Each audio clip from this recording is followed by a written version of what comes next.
guys, this is P.M.R.Bonez88's, and it is Friday the 13th, everyone. So, which means today for my next horror slasher movie review / Friday the 13th review is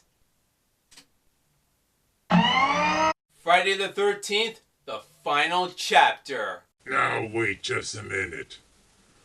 Why did they call it the final chapter? I mean, they made so many Friday the 13th. Why couldn't they just call it Friday the 13th Part 4 and just take away that final chapter subtitle there? Well, to be honest with you, it came in theaters in 1984, so which means everyone didn't know it was going to be the end of Jason, so now you know what it is. We have Part 5, The New Beginning, then Jason Lives, and throughout the Kane Hodder saga, which you already reviewed. Can we just stick to one Friday the 13th movie?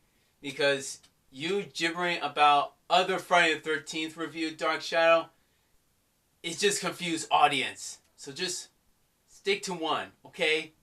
Alright, just chill out, Bones. I was just explaining of the whole Friday the 13th films. Just only a little bit, not too much. Whatever.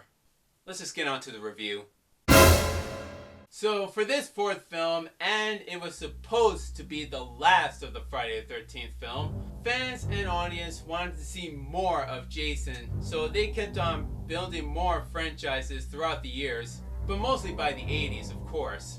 Out of all the Friday the 13th films, Part 4 was my second favorite. And you want to know why? The storyline was decent. The characters were very interesting and not quite two-dimensional. Well, for some characters they were. Jason returning, including wearing his iconic hockey mask, and the kills. Jason returning to wear his iconic hockey mask, the kills. Kills were very creative. I mean, from every Friday the 13th film, and I don't count the first film because it was only his mother that did the kills. So Jason didn't really appear until the sequels. And Tom Savini returning for Part 4 to do makeup effects. He didn't really return for Parts 2 and 3. But the last time we saw him was in the first film when he did makeup effects, including the creation of Jason Voorhees. For the other franchises, he didn't really return to any of the movies. And we have a new director, Joseph Zito. So he was the next on board to direct this fourth and so-called last Friday the 13th film. And he even stars Corey Feldman, Crispin Glover, Ted White, and Kimberly Peck. This movie was practically decent, and I'll give some credit for Part 4. It made a lot of good money at the box office. But due to the negative reviews from other film critics, the gross of the film, however, went up to $33 million in the United States. So it made pretty good, decent money. Damn. And like you always say, that's a shitload of money. Well, more or less.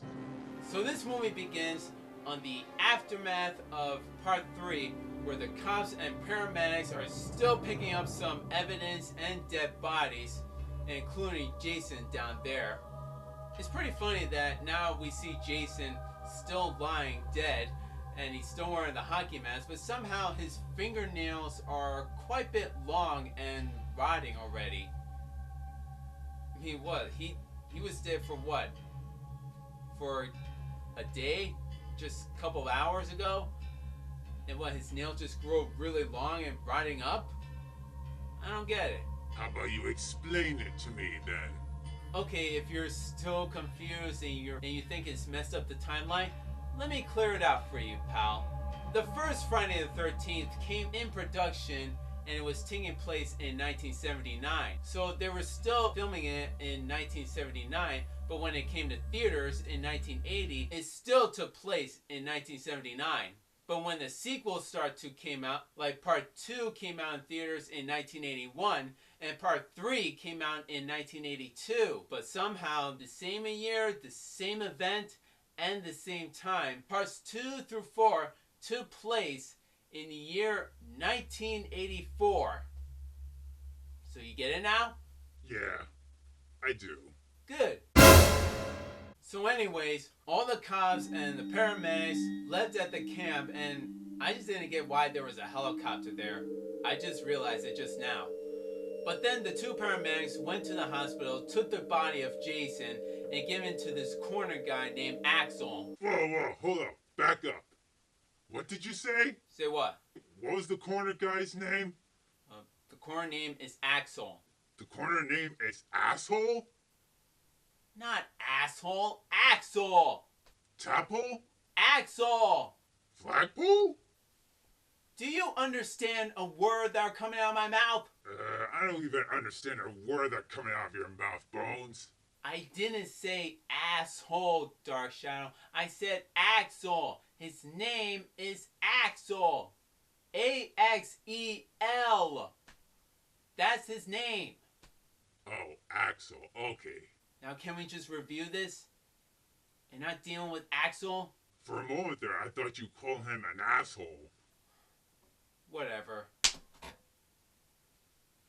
But clearly, he is an asshole. I'll tell you that now. Axel was trying to woo on this nurse, and he scared her just a wee little bit, and then they kiss and make out until Jason's hand just like touched the nurse's leg. She freaked out, and the way Axel just reacted was totally hilarious and so priceless. Jesus Christmas! Holy Jesus goddamn! Holy Jesus jumping Christmas shit! Oh man. I swear, he is such an asshole. I agree. Axel is an asshole. You get it? Axel, an asshole? I get it now. Axel is an asshole. Axel, asshole. Oh, that actually fits him. But somehow Jason finally just came back to life and killed both Axel and the nurse. And then during the next day, we introduced to a new group of people, including the Jarvis family. The character Tommy Jarvis, which was played by none other than Corey Feldman. Plus, it was the beginning of the Tommy trilogy, in which I already reviewed Jason Lives. So if some of you did not see my review of Part 6, Jason Lives, the link is up below in my upper right-hand corner. You can click on that.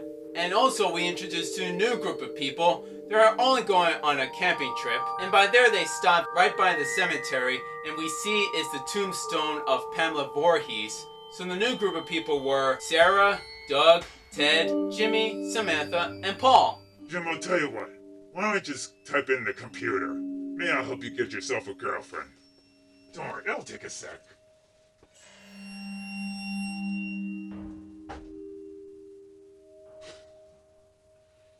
Oh my god. Oh boy. Jimbo, What? I have bad news for you. Apparently, you're a dead fuck. What? A dead fuck? That's what you are, Jimbo. A dead fuck. God, I'm horny. He's gonna die. And also, when they were driving by, they were trying to help out a hitchhiker, but they couldn't fit her anywhere else. Where she had her sign that says Canada and love, or I think it was Canada and peace. I wasn't really too sure. But the other sign in the back that he told off on Ted was, fuck you. I'm not really too sure if she was a mute hitchhiker, or if she didn't want to speak. Jason just appeared behind her and just like stabbed her in the neck while she was having a banana. A little note. Just next time, try swallowing your banana before you get killed by a psychopath. So they finally get to the cabin and they meet up with Tommy and Trish, so they live closer, right by next door. And the most funniest scene ever is where Tommy just peeked up with Sarah and Paul having sex, and they were starting to take off their clothes. He was getting all excited and hyped up like he never seen a porn before. Kid, you should get yourself a porn magazine. And then the next day they go to the lake and where they meet up with the twins, which were Tina and Terry, played by Kamala and Carrie Moore. Ooh, twins, huh? Looks like we got some fresh meat there, Bonesy boy. Tell you what, you take This twin, I'll take the other twin. I don't know which one is Terry, and I don't know which one is Tina. Damn it, Bones, just pick one already. I'll take twin 1 and you take twin 2. So by there, they go to the lake and they go skinny dipping. Sorry, folks. You can't watch this. So both Trish and Tommy were heading back home, but somehow they were having car trouble, and Tommy was going to try and fix it. But by there, they ran into another camper named Rob Dyer, which was played by E. Erich Anderson. I think that's how you say his name, right? So Tommy brought Rob up to his room, and where we see all these monster effects, the mask, the makeup effects that Tom's having, he decided, you know what, use it to make Tommy as a mask makeup artist. You know, I felt kind of jealous. I wish I could make those kind of masks. And back, you know what? Now in this time of year, now we see all the masks are becoming silicone, so it'll attach to your face and move with your mouth opening. There are some funny moments in this film, especially where Crispin Glover was putting on that crazy dance move on one of the twins, and he was playing the music by the Lions, in which they're also the ones who did the music theme of the 1986 anime movie Transformers the Movie. You know, when I first saw him doing that crazy dance move, I burst out laughing. I kind of dance like that too, but only when I'm drunk or if I'm alone. You're all alone in the house, right? Yeah, I'm alone. So why not get your groove thing going? What the hell? Maybe I could pull out the dance move. You're alone too, right, Dark Shadow?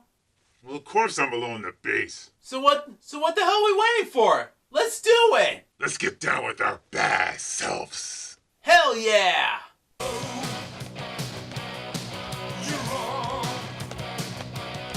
Cause you can't make it anymore. I know what you're waiting for. I should turn away and walk right out that door. Okay. Let's get back to the review. I think I'm out of breath. Sorry, guys. I really gotta catch up my breath. Doing that dance move, whew. Finally got that out of my system. Like I always say, the kills were very creative. And especially how he staked that one twin and just threw her right to the wall. And then he threw the other twin out of the window. Damn! Jason still got it. He always has. And he always will. Unfortunately, I kind of felt annoyed of how they made Jason just hiding. Most of the times we just barely see him because they want to try to keep him as a mystery. What's the point of keeping him as a mystery? It's Jason Voorhees. I mean, we kind of see his hockey mask during the beginning when he killed the nurse, and then during the nighttime where he killed that other twin sister.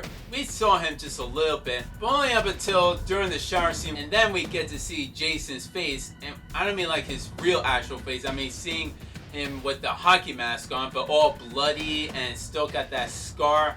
Well, kind of the major cut that was still bleeding after from part 3. But almost at the end of this film, where Trish, Tommy, and Rob were trying to find Jason and stopping him from all his killing rampage. But by there, where Jason killed all the group of teenagers, and what was left was only Trish and Rob and Tommy. But then Jason killed Rob. Funny that how the way he killed him, and Rob was like screaming in terror saying, "Oh God, he's killing me! He's killing me!" Oh God, that point on I started to laugh.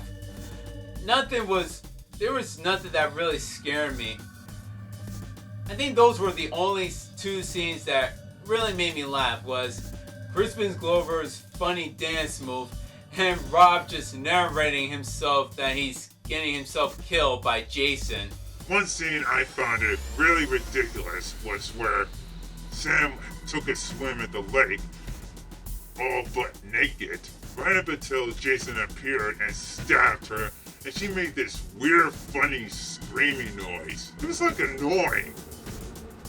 What kind of a screaming death was that?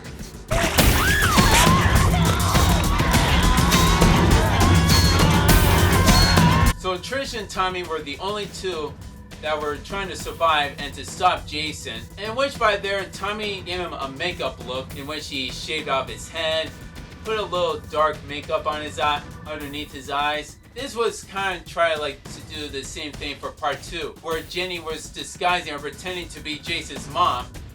And now in part 4, Tommy is trying to be little Jason. I just don't get how that works. Of seeing Jason, seeing him, his little self, doesn't really work. So by there, Trish picks up the machete and just whacks him right in the face, and then the hockey mask just took off, and we finally get to see his true face, where he was very, very deformed and disgusted. Unlike from the last one, he wasn't really that disgusting, but part 4, he was worse. It looks like he was the ugly version of Sloth from the Goonies. In which Tommy picked up the machete and just stabbed Jason right into the face. Originally, they were gonna slice Jason's half of his head, but the producers and director decided, you know what, just only stab him right into his half of his head and his eyes being gone. Probably in the future, they would try to bring Jason back. So right at the end, we finally get to see Trish and Tommy happy and survived by Jason. But somehow, Tommy saw Jason's fingers moving, and by there, he started to whack and killing him, going all ape shit. I mean, that kid went all crazy. There was an alternate ending where Trish went up the stairs and saw her mom's body laying there dead, up until Jason goes right behind her and tries to kill her. And by there, she woke up in the hospital and realized it was all just a bad dream. But I'm guessing they decided to, you know what, not to use that dream sequence, because we've seen the dream sequences from parts 1 through 3.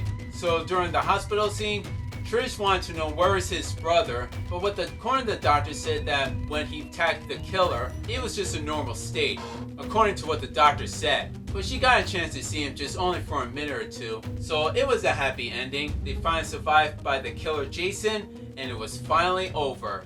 But then again, somehow Tommy isn't going to be the same. So, after done talking about this film, Friday the 13th, the final chapter, I wouldn't even say it's the final chapter. They could have just said Friday the 13th part 4 and leave out the subtitle, because that's kind of a bit of a waste.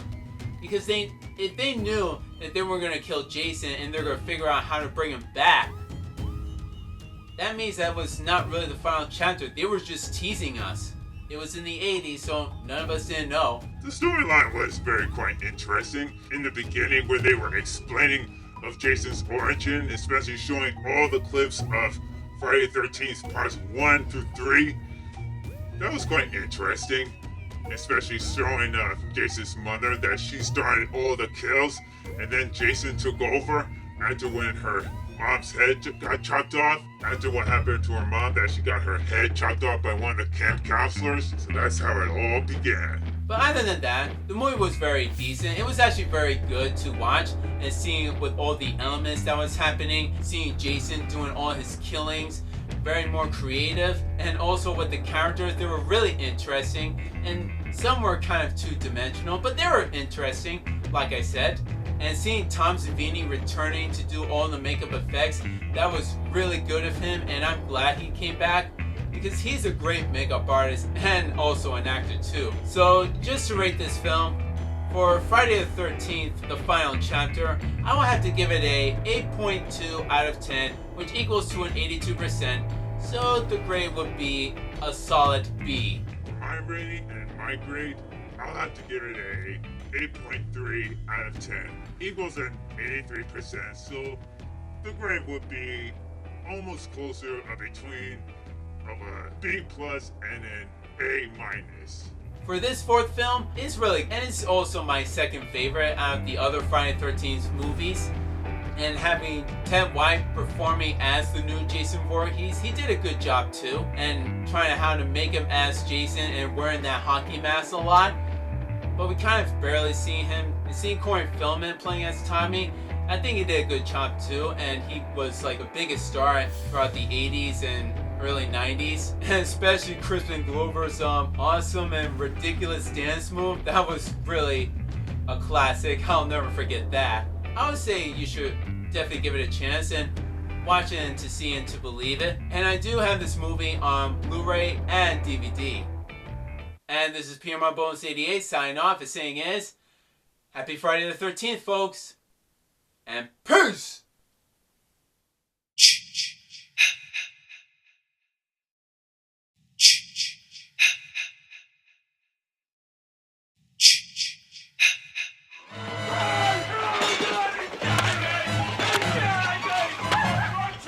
Finally, Bones did the Friday the 13th review. I feel a lot better. But it isn't over yet. There is another Friday the 13th on October. Oh, this is gonna be a great year. See you soon, folks.